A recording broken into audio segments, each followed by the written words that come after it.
you remember when the light bulb went on for you as far as Elton, like understanding, oh, this guy is like talented? That was from the very first moment he sat at the piano and played me a song. It was the first time I'd been in a studio where a grown man sat down at the piano and played a song that I'd never heard before. And that was when I actually thought, this bloke's brilliant. When you're in that proximity, let alone when you see him at a gig, but if you're just sat in a room and he's there and he's playing the piano and singing, he sets up an atmosphere. What he does there is why he's a superstar, because he performs, and I'd never seen this before. That was when I decided I want to be with this guy. I want to see him do it. I want to get involved in his career, is basically what I thought. Listen, like when you listen to the Beatles' White Album or something, you know, listen to something magical, that atmosphere that happens where you get tingles and all that. Well, I was on 2 tours with Elton. We played the Fillmore East. That would have been the first tour as well. That was also the night that Elton thought someone shot him. Someone gave him a bottle of champagne and he took it back to the hotel, and it wasn't tied down properly and it went off in the night. And he called me because he thought he'd been shot.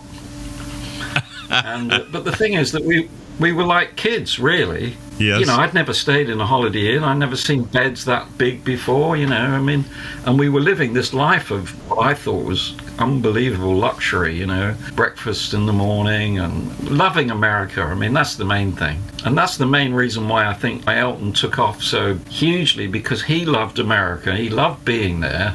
It wasn't a big chore for him to do a 3-month tour. It was like the best thing that ever happened in his life. It was all great fun. It was all wonderful. And of course, it was also incredibly good for Elton's career. It's all taking off. You know, all the albums started entering the charts, and it's all because of America, really, all because of Americans like you.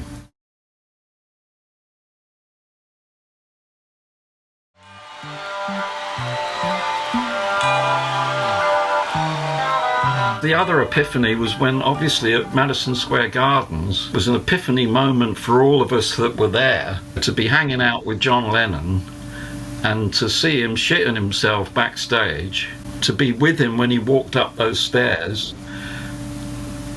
and then to be there at this 10,000 people going bananas for John Lennon, and you were there to see it, you know.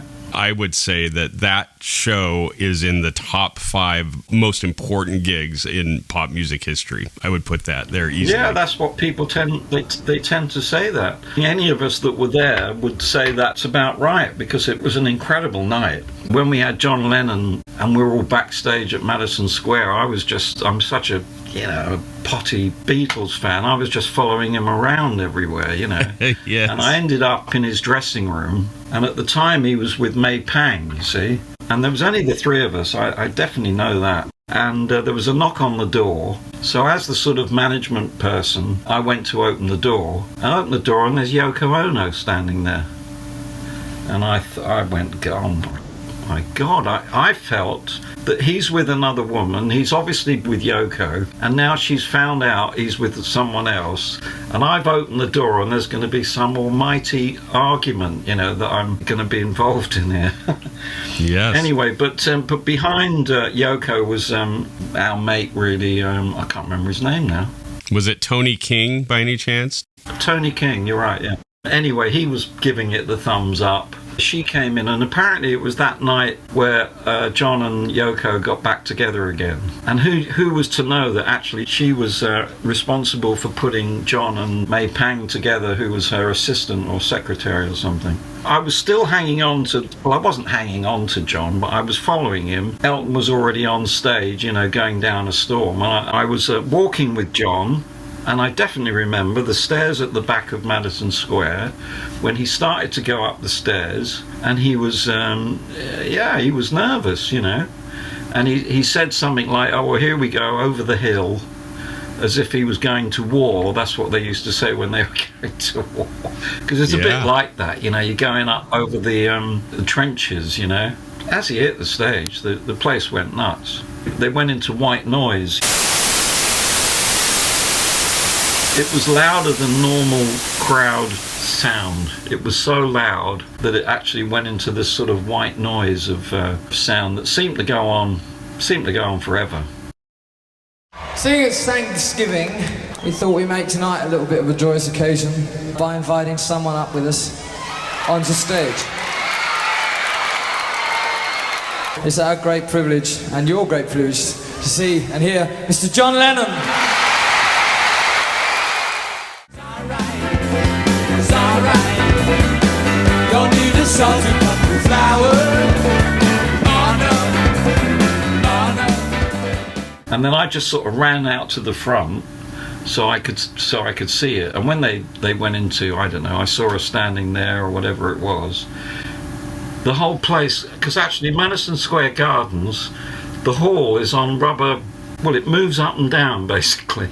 The floor is sort of sprung, and I remember worrying because the PA, which was hanging from the ceiling, was doing this as well. And at the same time, I was thinking, this is unbelievable. This is better than any Elton gig I've ever seen. The audience is better than any audience I've ever seen. I was also worrying that one of these speakers doesn't fall down and, you know, kill a load of people. But and Gus Dudgeon was backstage recording it. He was in a truck somewhere. Thank God he was recording it. Yeah, it was an amazing night. So, I mean, it's nice when you hear Elton talk about it. He said it was his best gig as well ever.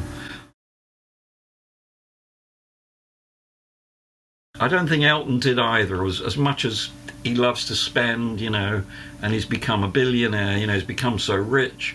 People say that now that you know, want to get into music to make money or something, and you say, well, good luck, but that's not why we ever did it, you know. There was a time when an artist, to become successful, had to go and do the work and had to have that kind of passion. It wasn't American Idol.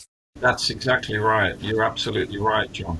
Kids watch this on the TV now, and they see someone coming in, and within like weeks they become a superstar, and they think, well, that was easy, I can do that. Although we all believed in him, the main person that mattered was him.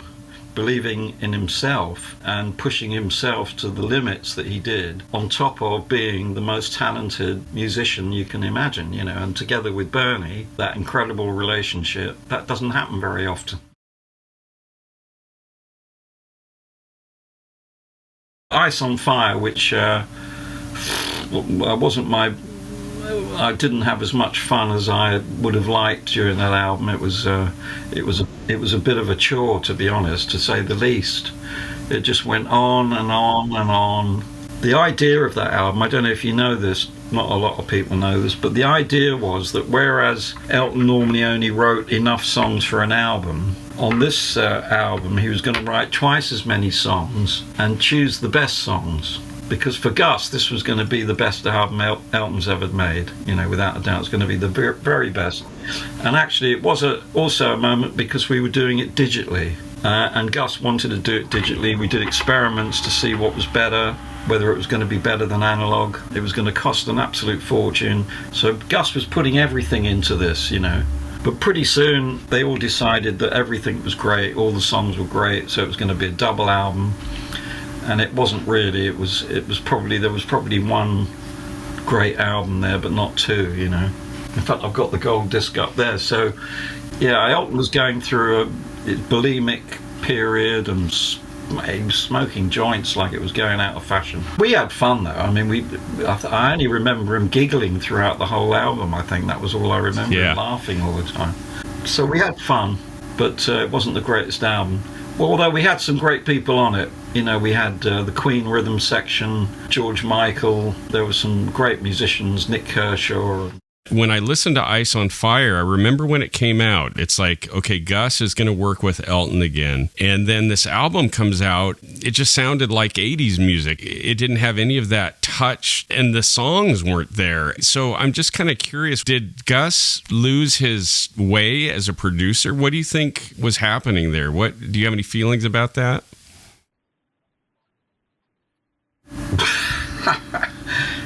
Well, no, I was just sort of saying that the idea was, well, if Gus lost his way, his idea was this was going to be the ultimate album. And the thing Yes. is that everything Gus did was the ultimate anyway. So Yeah. for Gus to go even further than the ultimate was probably going to be, there might be problems there anyway, because he always pushed it to the limit. And now we're going digital. We're having twice as many songs. Every song was going to have almost like a different rhythm section. I can remember this like it was yesterday, like the meetings, because what he decided now was he was going to actually have the bass and drummer chosen on what suited the song, you see. So as far as Gus was concerned, he was actually going beyond getting a band in like Hookfoot or getting Nigel and Dee in, This was like a new direction which was going to outshine anything that went before. And I suppose, to use the word modern, this was going to be putting Elton into the towards the 21st century or something. And that's how it was approached. I mean, digital was brand new. The thing with digital is it tends to make everything very clinical, really. That on its own, the digital move, and with Gus's production, that would be all this precise stuff anyway. There's a lot of things pointing to why it wasn't a great record. There isn't one thing, it's a lot of things. The main thing was that there were 20 songs and there were probably only 8 or 9 great ones, and we recorded all of them, and then they ended up on Leather Jackets, and no one likes Leather Jackets either. No one says much about Ice on Fire. I mean, the main track that came out of it was Nikita, really, which I've got a silver disc for, and to be honest, Nikita was the most boring track we recorded, and every time we started working on it, I used to fall asleep because it feels like it's been on for about 4 minutes and then it starts again. Yes. And I never dreamt that it would be a single, or it would be something that kids like, and it would be in films and all. Oh, Nikita! You fall asleep to that. The duet with Cliff was great. Love Cliff Richard to bits, and them in the studio doing the duet was amazing. If anything, it wasn't Gus losing his way. It was him trying to be probably too clever, I suppose, or too much. I mean, I nearly had a nervous breakdown. In fact, I checked in at a health farm. I couldn't handle it. When we were doing the solo in Nikita, it seemed to go on for about a fortnight, 2 weeks, with Fred sitting there playing this solo for hours and hours and hours, People would go off and then they come back a few days later and they say, well, you're still working on this solo. But actually, if you hear that solo, it's amazing. Totally amazing. It's like a film.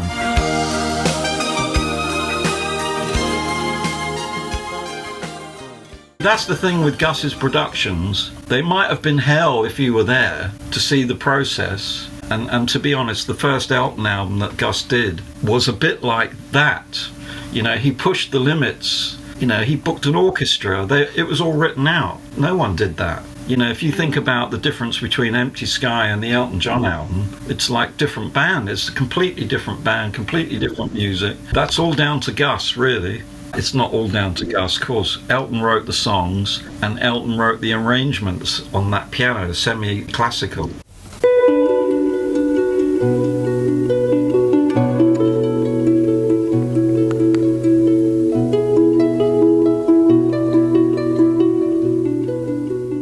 It's Gus pushing the boundaries of production and sound.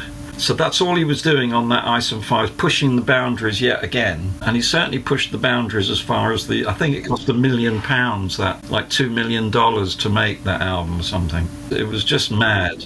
And of course, the fact that it didn't do very well isn't very good, I mean, Elton has to pay for that one way or another. I can probably afford it now, but that's my answer to that. Who is the most remarkable person you've ever worked with, musician or otherwise? Elton. Yeah. Elton and Gus. Working together with Gus was, he's on the wall here. I mean, that's where I learnt my trade as a producer, if you like, to know the utter limits that you could take at getting a sound. I never go as far as Gus goes. Having sat there with him through all those mixes and stuff, and his attention to detail and the whole bit, I mean, the respect that I had for Gus, what he did to Elton's career, how he transformed Elton's sound, and people like Paul Buckmaster, and they were so incredible at what they did.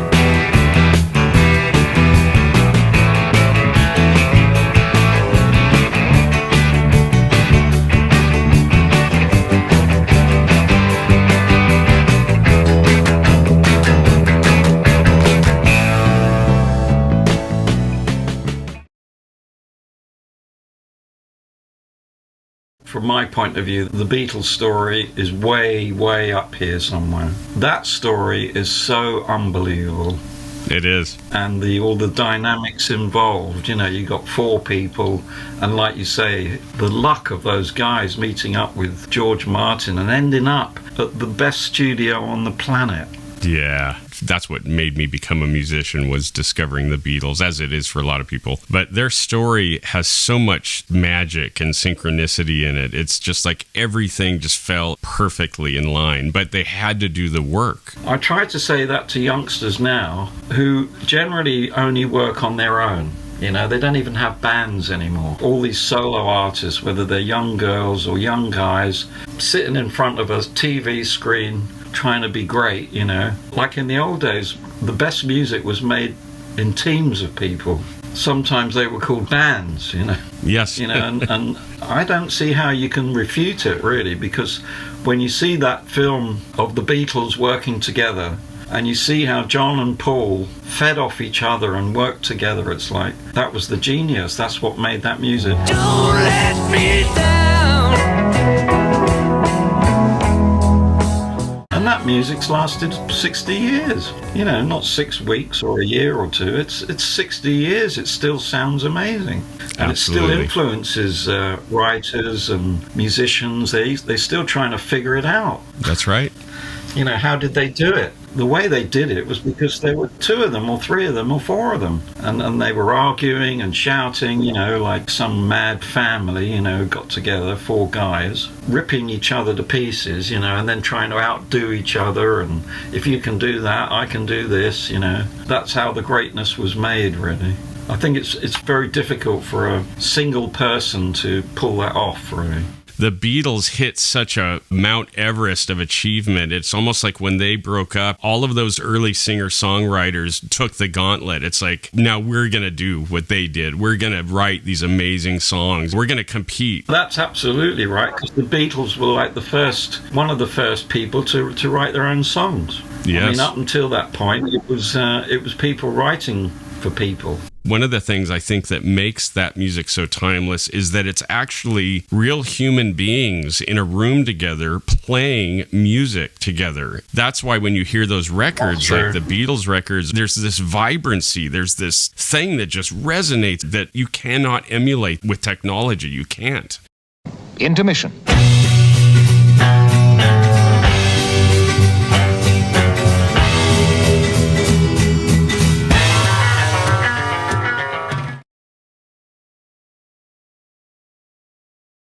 One thing that you said a minute ago really resonates with me, and that is the longevity of music that came from that period, like 1964 to the late 70s. There's this period of music that I firmly believe, including Elton's catalog, will be listened to and celebrated centuries from now. I'm convinced of that. There's aren't hundreds of thousands of people going to see some 80s artist or some 90s artist. A lot of that music that has come out since the 70s is basically going to just fade into memory, but the really great stuff's going to last for centuries. When McCartney plays or the Stones play or Elton plays, packed audience, massive arenas packed. And they're all ages as well. Whenever I went to an Elton gig and there's like kids in the audience, it's like, what are they doing here, When you were saying that period, 64 to 75 or whatever it is, it reminds you of classical music in a way. How classical music has stood the test of time. When you hear a Beatles song, it doesn't seem to have the same time element stuck on it, it just seems timeless, I suppose. And the same goes for Joni Mitchell for me, and James Taylor, Crosby, Stills, Nash, Jackson Brown, yes, or people from Cat Stevens, It was an incredible period of singer-songwriters. People will be listening to that music in 100 years' time and maybe not listening to George Michael or maybe not even Michael Jackson. Or it's music that was made in a particular time period which almost seems to have passed. It doesn't seem to stand up in the same way, maybe, because it's stuck in that era.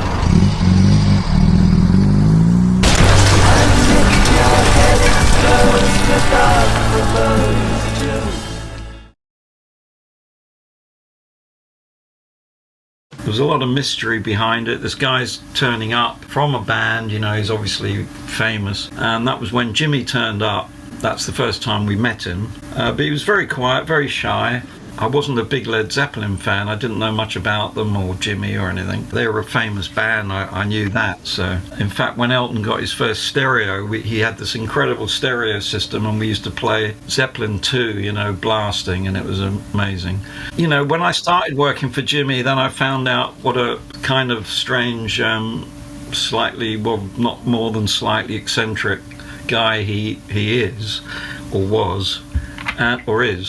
They were just about to go on tour, and then Bonham was found dead at Jimmy's house. Then I just assumed that they'd get a new drummer, but then that didn't look like it was going to happen. And I still hadn't really, I'd only met Jimmy a couple of times, but these tapes started arriving, Zeppelin tapes started arriving, and then we must have had a conversation that he wanted to put together a tribute album to John Bonham. And you're right, the first project we got to do was to mix this Bonzo's Montreux, which was basically 24 tracks of drums. A bit of a crazy track. It was being thrown in the deep end, really, because Jimmy wasn't the easiest person to understand what he wanted, but I was so comfortable at the mill, there was nothing I couldn't do there, really. We put together the Coda album, and there was a couple of tracks I mixed from In Through the Outdoor that was brilliant. And then this whole period, which was actually 5 years working with Jimmy, was quite amazing for my career. And then we had friends of Jimmy's turning up. We had Mick Fleetwood, George Harrison, some amazing people coming down to the mill. And it was a great time, absolutely great time, really. There was a few weird things that were going on, and working with Jimmy was a little bit, I thought something might happen, I don't know. Do you mind going any deeper into that? You were about to describe something there. Well, it didn't start off well. With the in the first 2 months his drummer dies. They were kind of dark characters involved. I met this the manager, Peter Grant, but the thing with Zeppelin is there was always a bit of a dark atmosphere surrounding them, and Jimmy was a sweetheart, really. He was very shy. I learnt so much from him. He was an amazing producer. The best project we did was probably the Death Wish, although it was a terrible film. When we worked on the Death Wish soundtrack, some of the technical stuff he got up to with the Roland guitar synth and the theremin that he uses, and some of his ideas, his production ideas. He's an amazing producer, one way or another, he is. Even if he can't play the lead guitar solo that he wants to play, he would devise a way of doing it. And he was very, very clever in the studio. I learnt a lot with him, and it's better to look back on it because we worked sort of bat hours. We'd be working at 5 o'clock in the morning, and they were slightly strange times. But then we did the album with Paul Rodgers, The Firm, which was a brilliant album, great band, and working with Paul was like the best singer on the planet without a doubt. Those must have been great sessions. Yeah, they were brilliant sessions.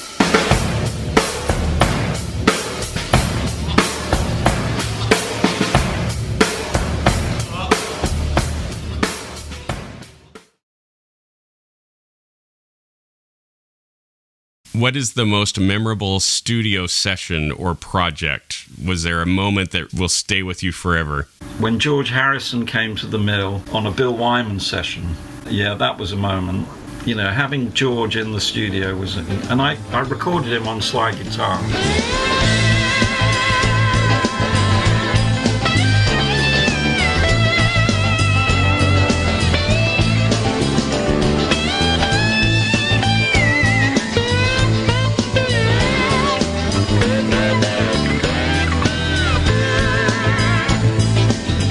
Yeah, it was a band that Bill was producing, and George just turned up, and he's looking at the equipment, and I'm telling him about this and that, and it's like he doesn't know anything as well, it's like he's, what's that, and all that.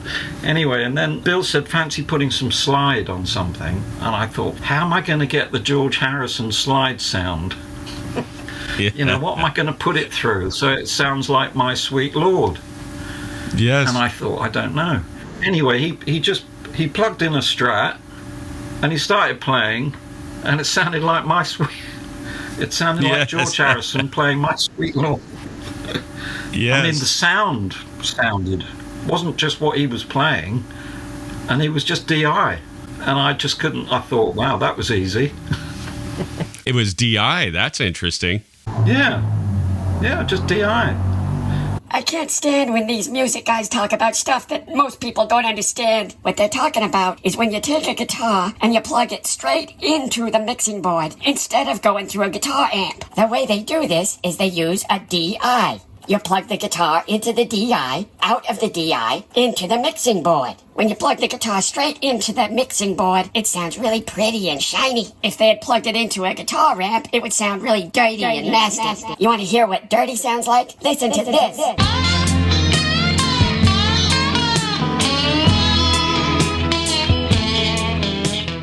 Now listen to this, all pretty and shiny.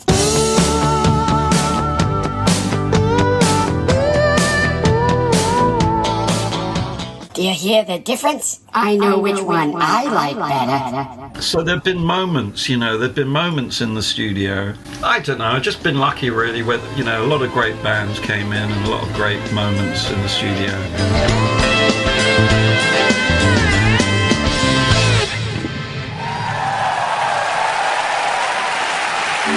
Thank you.